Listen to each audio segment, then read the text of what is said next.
Hello বন্ধুগণ, আমি সাধনা আরও একটা ঝাঁকানাকা মানে ঝটপট রেসিপি নিয়ে হাজির হয়ে গেলাম। তো বন্ধুগণ, রোজ রোজ রুটি তরকারি ভাত খেতে ভালো না লাগলে এই রেসিপিটা একবার হলেও বানিয়ে দেখতে পারো। বানানো একদমই সোজা আর খেতে হয় দুর্দান্ত। এই রেসিপিটি বানিয়ে তোমরা স্কুল কলেজের টিফিন বক্সেও প্যাক করে নিতে পারো। আমার আজকের রেসিপি ডালিয়ার উপমা। তো চলো আর দেরি না করে রেসিপিটা শুরু করা যাক। দারুণ স্বাদের এই রেসিপিটি বানাতে এখানে আমি নিয়েছি একটা কাপ। আজকে এই কাপের মাপেই আমি সমস্ত কিছু দেব।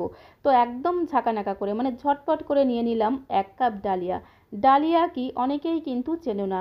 এর আগে আমি ডালিয়ার একটা ইডলি রেসিপি শেয়ার করেছিলাম, তখন একজন আপু আমাকে কমেন্ট করেছিল যে দিদি ডালিয়াটা কেমন দেখতে হয়। তো তার উদ্দেশ্যে বলছি, ডালিয়া গম থেকে তৈরি হয়, অনেকটা সুজির মতো দানা দানা দেখতে হয়। তো এই দেখো, তোমাদের একটু প্যাকেটটাও দেখিয়ে দিচ্ছি। হুইট ডালিয়া মানে গম থেকে তৈরি হয়, ভাঙা গমের থেকে কিন্তু এটা তৈরি হয়। এই ডালিয়া কিন্তু ভীষণ পুষ্টিকর একটি উপাদান, যেটা আমাদের শরীরের পক্ষে ভীষণ স্বাস্থ্যকর। তো এখানে আমি নিয়ে নিয়েছি 1 কাপ ডালিয়া।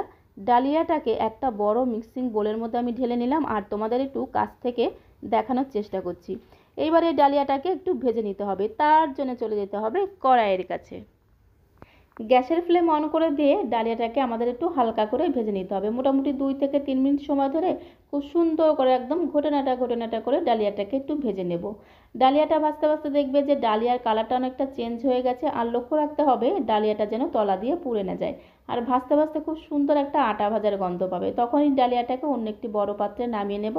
তারপরে 2 বার জল পাল্টে ডালিয়াটাকে একটু ধুয়ে নেব। তো যেহেতু এখনও ডালিয়াটা বেশ গরম, তাই হাতা দিয়ে খুব সুন্দর করে একটু নেড়ে চেড়ে ডালিয়াটাকে একটু ধুয়ে নেব, তারপর জল ঝরিয়ে নেব।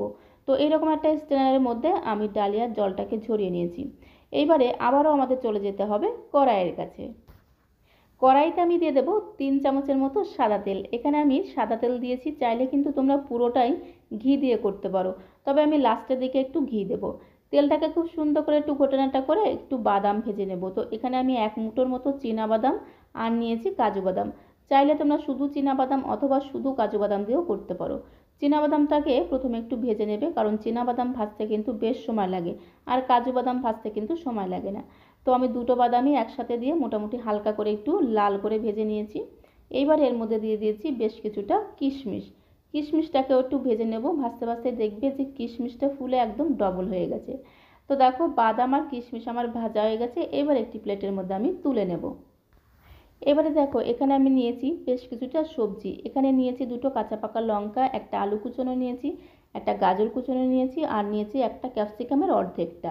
তো তোমরা তোমাদের পছন্দ মতো সবজি এখানে অ্যাড করে দিতে পারো। এবারে প্রথমে দেখো, দুটো কাঁচা লঙ্কা কড়াইতে দিয়ে দিলাম, তারপরে দিয়ে দেবো কুচোনো ক্যাপসিকামটা। ক্যাপসিকামটাকে দিয়ে হালকা করে একটু ভেজে নেব। এতে কী হবে, ক্যাপসিকামের যে কাঁচা গন্ধটা সেটা কিন্তু চলে যাবে। ক্যাপসিকামটাকে হালকা করে একটু ভেজে নেওয়া হয়ে গেলে এর মধ্যে আমি দিয়ে দেবো কুচনো পেঁয়াজ আর কুচনো আলু। কারণ আলু আর গাজর সেদ্ধ হওয়ার টাইমিংটা কিন্তু অনেকটা একই রকম, সেই জন্য আমি দুটো একই সাথে দিয়ে দিলাম। চাইলে কিন্তু তোমরা এই সময় একটু পেঁয়াজও কুচিয়ে দিতে পারো, একটা পেঁয়াজ কুচি করে দিতে পারো, এতে কিন্তু খেতে দারুণ লাগবে। যেহেতু এটা আমি নিরামিষভাবে রান্না করছি, তাই পেঁয়াজটা দিলাম না। এবারে দেখো, এর মধ্যে আমি দিয়ে দিচ্ছি স্বাদ অনুসারে লবণ। লবণটা দিলে সবজিটা খুব তাড়াতাড়ি নরম হয়ে যাবে। আর এই সবজিটাকে কিন্তু খুব ভালো করে ভাজার দরকার নেই, মোটামুটি 2 মিনিট খুব ভালো করে সবজিটাকে রান্না করে নিয়েছি। আর এইবারে এর মধ্যে আমি দিয়ে দিচ্ছি গরম মশলা। একটু যদি গরম মশলা দেওয়া যায়, যেমন গন্ধ হবে আর স্বাদটাও কিন্তু দ্বিগুণ বেড়ে যাবে। আর দিয়ে দিতে হবে সামান্য একটু চিনি, মানে স্বাদ অনুসারে একটু চিনি। তাতে কী হবে, একটু মিষ্টি মিষ্টি খেতে হবে, খেতে কিন্তু দুর্দান্ত লাগবে। এবারে সমস্ত কিছু মেশানো হয়ে গেলে এর মধ্যে দিয়ে দেব সেই ধুয়ে জল ঝরিয়ে রাখা ডালিয়াটা। ডালিয়াটা দিয়ে আবারও সবজির সঙ্গে খুব সুন্দর করে একদম ঘটনাটা ঘটনাটা করে মিশিয়ে নিতে হবে। ডালিয়া সবজির সঙ্গে খুব ভালো করে মেশানো হয়ে গেলে এর মধ্যে দিয়ে দিতে হবে পরিমাণ মতো জল। যে কাপ মেপে আমি 1 কাপ ডালিয়া দিয়েছিলাম, সেই কাপেরই আমি দিয়ে দিচ্ছি 2 কাপ পরিমাণে জল, বা 2 কাপের সামান্য একটু বেশি জল দিতে পারো, সেটা কিন্তু বুঝে দিতে হবে। আর জলের পরিমাণটা যদি ঠিকঠাক হয়, তবেই কিন্তু ডালিয়াটা একদম ঝরঝরে তৈরি হবে। জলটাকে দিয়ে খুব ভালো করে মিশিয়ে নেওয়া হয়ে গেলে ধামা চাপা দিতে হবে, মানে ঢাকনা বন্ধ করে 6 থেকে 7 মিনিট গ্যাসের ফ্লেম একদম লো টু মিডিয়ামে রেখে ডালিয়াটাকে রান্না করে নিতে হবে। তো এখন আমি তোমাদের 6 মিনিট পরে দেখাচ্ছি। মাঝখানে একবার ঢাকনা তুলে ডালিয়াটাকে আমি একটু ঘোটানাটা করে দিয়েছিলাম। তো ডালিয়াটা দেখো কত সুন্দর একদম ঝরঝরে তৈরি হয়েছে। দুটো কাঁচা লঙ্কা দিয়ে দিলাম। এবারে ডালিয়াটা একটা সাইডে রেখে আমাদের একটা ফোড়ন রেডি করে নিতে হবে।